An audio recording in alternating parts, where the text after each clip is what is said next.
remote voices first, room voices second. That's the 6-word script that fixes hybrid meeting silence.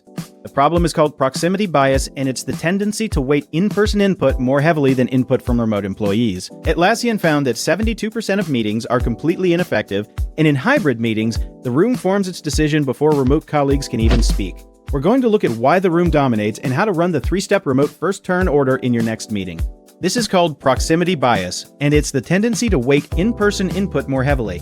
People in the room read each other's body language and nod at ideas before the call even starts. By the time remote employees join, the room has already formed a social consensus.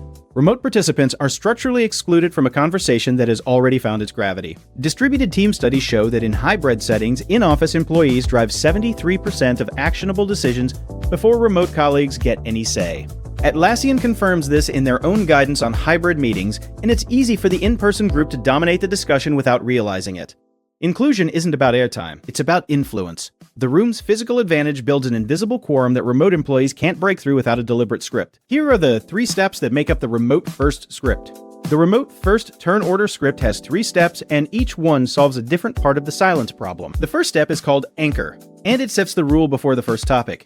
The manager says this once at the start of the meeting. For this meeting, remote voices go first on every item.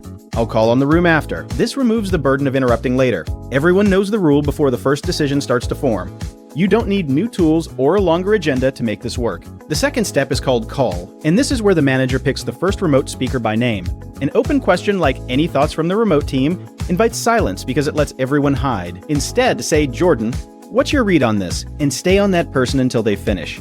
Half of remote workers stay quiet during video meetings, according to Cisco research, and the direct call by name is what breaks that pattern. The third step is called bridge, and it protects the remote contribution from being overwritten by the room. After the remote speaker finishes, the manager repeats or paraphrases their point before opening the floor to the in-room group. Example: "So Jordan is saying the timeline is too tight. Let's hear what the room thinks that means for our plan." This makes their input visible and anchored before the room responds, so the idea doesn't get lost in the room's momentum. Bridge also signals to the room that the remote input matters, and it stops the in-person group from talking over it. Here's what a full cycle sounds like. The manager says, "Remote voices first. Jordan, what's your read on the timeline?" Jordan answers. The manager replies, "So Jordan is saying the timeline is too tight. Room, what do you think?" That's anchor, call, and bridge in under 15 seconds. Each cycle is fast, with anchor taking 10 seconds, call taking 15 per topic, and bridge taking 10 seconds.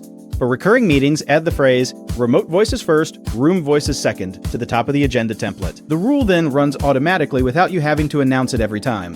But even with the script running, most managers hit a wall by the third meeting. The most common failure is also the simplest. 1. The manager remembers the script for the first topic and then defaults back to room first by habit.